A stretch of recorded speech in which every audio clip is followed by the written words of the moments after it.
ಪರಮಾತ್ಮ, ಬಂದು ಎಷ್ಟು ಹೊತ್ತಾಯಿತು? ಎಲ್ಲರೂ ಕುಶಲವೇ? ಚೇಚೆ ಚರಣದಣಿಯಲಿಕ್ಕೆ ತೋರಿಸಿ ಪಾರ್ಥ. ಆ ಪಾರ್ಶ್ವದಲ್ಲಿ ಬಿಡಲಿರಲಿಲ್ಲವೇ? ಪರಮಾತ್ಮ, ಸದಾ ನಿನ್ನ ಆಶೀರ್ವಾದ ಬಲದಿಂದ ಸಂತೋಷರಾದ ಪಾಂಡವರಿಗೆ ನಿನ್ನ ಚರಣ ಸಾನ್ನಿಧ್ಯವೇ ಸ್ಥಾನ. ಅದುವೇ ನಿಮಗೆ ಮಹಾಪ್ರಸಾದ. ಯಾರು? ಕೌರವೇಶ್ವರ ಚಕ್ರೇಶ್ವರ. ಕೌರವೇಶ್ವರ ಬಂದು ಎಷ್ಟು ಹೊತ್ತಾಯ್ತು? ಬಂದವನು ನೀನಾದ್ರೂ ನನ್ನನ್ನು ಎಚ್ಚರಿಸಬಹುದಾಗಿದೆ. ಕೃಷ್ಣ, ನಿದ್ದೆ ಮಾಡುವವರನ್ನು ಎಚ್ಚರಿಸಬಹುದು, ಆದರೆ ನಿನ್ನಂತಹ ಈ ನಿದ್ರ ವೇಷಧಾರಿಗಳನ್ನು ಎಚ್ಚರಿಸಲು ಸಾಧ್ಯವೇ?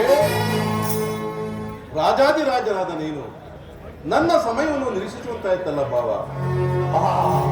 ಭಾವ ಅಂತೆ ಭಾವ, ಭಾವ ಭಾವ ಎಂದು ಕರೆಯುವ ನೀನು ಈ ಭಾವನು ಬಂದು ಬಹಳ ಹೊತ್ತಾದರೂ ಎಚ್ಚರವಾಗದೆ ಈ ನಿನ್ನ ಪ್ರಾಣ ಮಿತ್ರ ಅರ್ಜುನನ್ನು ಬಂದೊಡನೆ ಎದ್ದು ಉಭಯ ಕುಶಲೋಪರಿಯನ್ನು ಪ್ರಾರಂಭಿಸಿಬಿಟ್ಟೆ ಅಲ್ಲ. ಬಹಳ ಚೆನ್ನಾಗಿದೆ ಈ ನಿನ್ನ ಕಪಟ ನಾಟಕ. ಹಾಗೇನಿಲ್ಲ ಭಾವ. ನಾನು ನಿಜದಿಂದ ಎಚ್ಚರಗೊಂಡಾಗ ನೀವು ಬಂದದನ್ನು ನಾನು ನೋಡಲೇ ಇಲ್ಲ. ಅದರಲ್ಲಿ ನೀವಿರುವರು ಏಕಕಾಲದಲ್ಲಿ ಇಲ್ಲಿಗೆ ಬರುವ ಕಾರಣವೇನು? ಪಾಂಡವರಿಗೂ ಭೀಕರ ಯುದ್ಧವು ಸಂಘಟಿಸೋದು.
ನಮಗೂ ಪಾಂಡವರಿಗೂ ಭೀಕರ ಯುದ್ಧ, ಅದರಲ್ಲಿ ನೀನು ನನ್ನ ಪಕ್ಷವನ್ನೇ ವಹಿಸುವಂತೆ ಪ್ರಾರ್ಥಿಸಲು ಬಂದಿರುವೆ. ಏನು ಭಾವ? ಯುದ್ಧವೇ? ಹೌದು.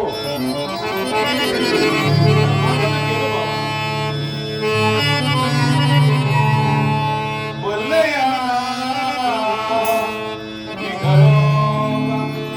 ರಾಜರ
ಈ ಧರಣಿದಾರಿ ಯಾರಲ್ಲಿ ಸ್ಥಿರವಾಗಿ ನೆಲೆಸಿರುವುದು, ಯಾರಲ್ಲಿ ಸಮಾಗಮ ಬಯಸಿರುವುದು?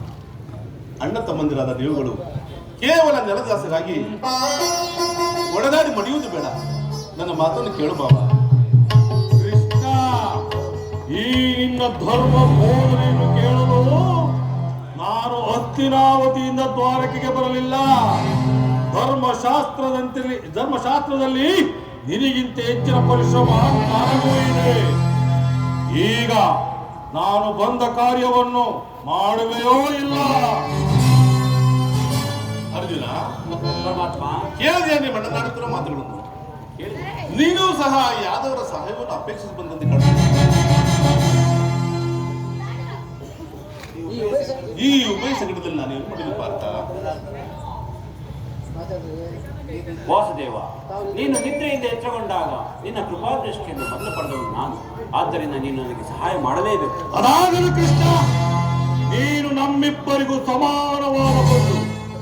ನಿನ್ನ ಬಳಿ ಯಾರು ಮೊದಲು ಬಂದರೋ ಅವರ ಪಕ್ಷವನ್ನು ವಹಿಸುವುದು ವೀರೋಚಿತವಾದ ಧರ್ಮ. ನೀನು ವೀರನು, ನ್ಯಾಯಶೀಲನು. ಮೊದಲು ಬಂದ ನನ್ನ ಪಕ್ಷವನ್ನು ವಹಿಸಿದರೆ ಶಾಸ್ತ್ರ ಧರ್ಮವನ್ನು ಪಾಲಿಸಿದಂತಾಗುವುದು. ಯೋಚಿಸಿ ನೋಡು. ನೀನು ಮೊದಲು ಬಂದೆ ಎಂಬ ವಿಚಾರದಲ್ಲಿ ನನಗೆ ಸ್ವಲ್ಪ ಸಂದೇಹವಿಲ್ಲ. ಮತ್ತೆ ತಡವೇಕೆ? ಆದರೆ ನಾನು ನಿದ್ದೆಯಿಂದ ಎಚ್ಚರಗೊಂಡಾಗ ಮೊದಲು ಕಂಡದ್ದು ಪಾರ್ಥನಲ್ಲಿ. ಕಂಡ ಮಾತ್ರಕ್ಕೆ ಪಾರ್ಥನಾದರೂ ನಿನಗಿಂತ ಚಿಕ್ಕವನು ಇರಬಹುದು.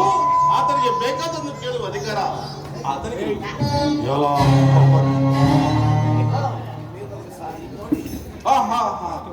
ನಿಮ್ಮಿಬ್ಬರಿಗೂ ಸಹಾಯ ಮಾಡುವುದು.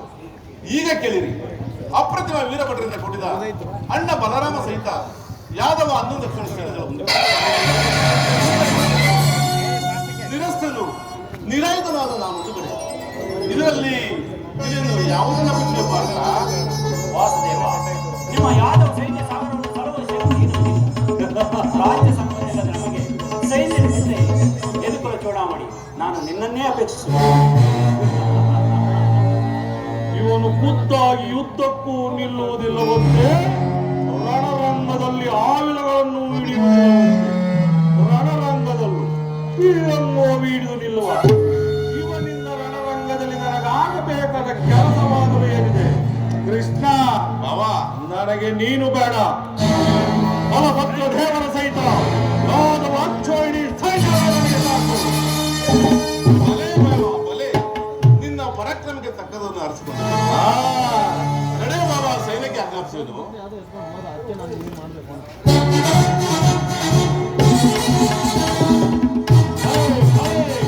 ಸಮರನಾಟಕ ಸೂತ್ರಧಾರಿ ಫಲೆ.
ಕಪಟ ನಾಟಕವನ್ನು ನಾವು ಒರೆಯದೆಂದು ಭಾವಿಸಿದೆಯಾ?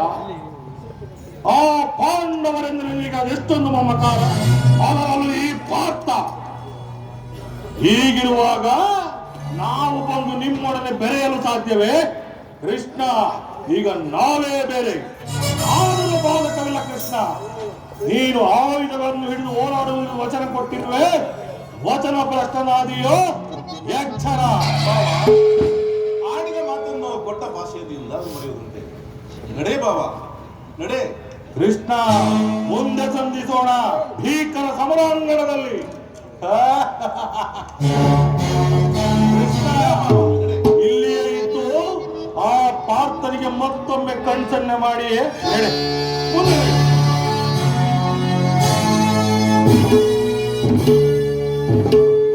ಈಗ ನನ್ನ ಪ್ರಯತ್ನವು ಸಾರ್ಥಕವಾಯಿತು. ಇನ್ನು ವಿಜಯಲಕ್ಷ್ಮಿ ನನ್ನ ಕೈ ಸೇರಿದಂತೆ. ಆರ್ಯಾವರ್ತದ ಯೋಗಿಶ್ರೇಷ್ಠನು, ನನ್ನ ಪ್ರಾಣಸಕನು ಭಗವಾನ್ ವಾಸುದೇವನಿಗೆ ನಮ್ಮ ಪಕ್ಷ ಉಳಿಸುವ ಸಾಧ್ಯ. ಈಗ ನನ್ನ ದ್ವಾರಕೆ ಯಾತ್ರೆ ಸಫಲವಾಯಿತು.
ಎಂತಹ ಕಾರ್ಯವನ್ನು ಮಾಡಿದಪ್ಪ ಅಂತ ಶ್ವಾಸದಿಂದ ಪರಾಜಯಕ್ಕೆ ಆಹ್ವಾನವನ್ನು ಕೊಟ್ಟೆ.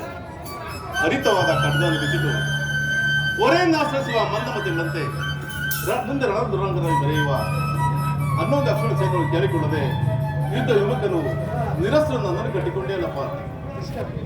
ಆ ಧರ್ಮಾದಿಗಳು ನಿನ್ನನ್ನು ದ್ವಾರಕ್ಕೆ ಕಳಿಸಿದ್ದೇ ತಪ್ಪಾಗಿ ಭಾವಿಸುವುದಿಲ್ಲವೇ? ವಾಸುದೇವ, ಈ ನರನಾಟಕದ ಅಭಿನಯವನ್ನು ಯಾರು ಮುಂದೆ? ನಾನು ಕೂಡ ನಿನ್ನ ಗರಡಿಯಲ್ಲಿ ಗುದ್ದಾಡಿ ಬೆಳ್ಳವನಲ್ಲವೇ? ನಿನ್ನ ಅಭಿನಯ ಇಂತಹದೇ ಎಂದು ನಿರ್ಧರಿಸುವ ಸಾಮರ್ಥ್ಯ ನಿನ್ನಿಂದಲೇ ನಾನು ಕಲಿತಿದ್ದೇನೆ. ಸತ್ಯವಾಗಿ ಹೇಳುದೇವ, ಅಕಾರ್ಯವನ್ನು ಮಾಡಿದವನು ಆ ದುರ್ಯೋಧನನೋ ಅಥವಾ ಈ ಮಧ್ಯಮ ಪಾಂಡವ? ದೈವಬಲ ಯಾರದಾಯ್ತೆಂದು ತಿಳಿದೇ ಕೃಷ್ಣ. ಅರ್ಜುನ, ದೇವರು ದೇವರು ಎಂದು ನನ್ನನ್ನು ಕಟ್ಟಿಕೊಂಡು ಒದ್ದಾಡುತ್ತವೆಲ್ಲ ಅಂತಹ ದೈವತ್ವದ ಮಹಿಮೆಯು ನನ್ನಲ್ಲಿ ಏನಿರುವುದು ಪಾರ್ಥ. ವಾಸುದೇವ, ಅರ್ಜುನ, ನಿನ್ನ ನನ್ನಲ್ಲಿ ಈ ಇಂದ್ರಜಾಲ ಬೇಕೆ?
Thank you.